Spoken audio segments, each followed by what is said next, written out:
বিসমিল্লাহির রহমানির রহিম। আমি এখন রয়েছি দ্য ডেইলি ক্যাম্পাসী ওয়েবসাইটে। বুয়েটের ভর্তি পরীক্ষার প্রথম ধাপ 25 জানুয়ারি, দ্বিতীয় ধাপ কবে? প্রকাশিত হয়েছে খবরটা 15ই নভেম্বর 2024। সঙ্গে থাকুন, বিস্তারিত জানাচ্ছি। বাংলাদেশ প্রকৌশল বিশ্ববিদ্যালয়ের বুয়েট 2024-25 শিক্ষাবর্ষের ভর্তি পরীক্ষার প্রথম ধাপ আগামী 25 জানুয়ারি নেওয়ার প্রাথমিক সিদ্ধান্ত নিয়েছে ভর্তি কমিটি। এদিন প্রিলিমিনারি ভর্তি পরীক্ষা নেওয়া হবে, পরে ফেব্রুয়ারিতে নেওয়া হবে দ্বিতীয় ধাপের পরীক্ষা। এর আগে শনিবার 16 নভেম্বর একাডেমিক কাউন্সিলের সভায় এ তারিখ চূড়ান্ত করা হবে।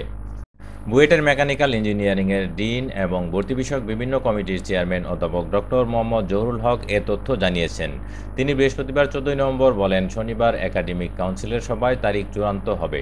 আমরা 25 জানুয়ারি প্রথম ধাপের পরীক্ষা নেওয়াটা মোটামুটি নিশ্চিত বলে জানান তিনি। পরের ধাপের পরীক্ষা 15ই ফেব্রুয়ারি নেওয়ার সিদ্ধান্ত ছিল জানিয়ে তিনি বলেন, ঢাকা বিশ্ববিদ্যালয়ের পরীক্ষা এবং ইজতেমার কারণে হয়তোবা এদিন পরীক্ষা নেওয়া সম্ভব হবে না। দ্বিতীয় ধাপের পরীক্ষার তারিখ হয়তো পরিবর্তন হতে পারে। একাডেমিক কাউন্সিলের সভায় এ বিষয়ে সিদ্ধান্ত হবে। জানা গেছে, গত 3 নভেম্বর বুয়েটের একাডেমিক কাউন্সিলের সভায় ভর্তি বিষয়ক কয়েকটি কমিটি গঠন করা হয়। এসব কমিটির চেয়ারম্যান অধ্যাপক ডক্টর মোহাম্মদ জহুরুল হক। তিনি কমিটির কাজগুলোর সমন্বয় করবেন। গতবারের মতো এবারও 2 ধাপে হতে পারে বুয়েটের ভর্তি পরীক্ষা।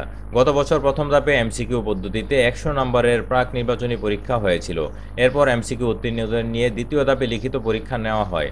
ঢাকা বিশ্ববিদ্যালয়ের ভর্তি পরীক্ষা আগামী 4 জানুয়ারি শুরু হবে, আর মেডিকেল ভর্তি পরীক্ষা আগামী 17 ফেব্রুয়ারি এবং 28 ফেব্রুয়ারি ডেন্টালের ভর্তি পরীক্ষা আয়োজনের সিদ্ধান্ত হয়েছে।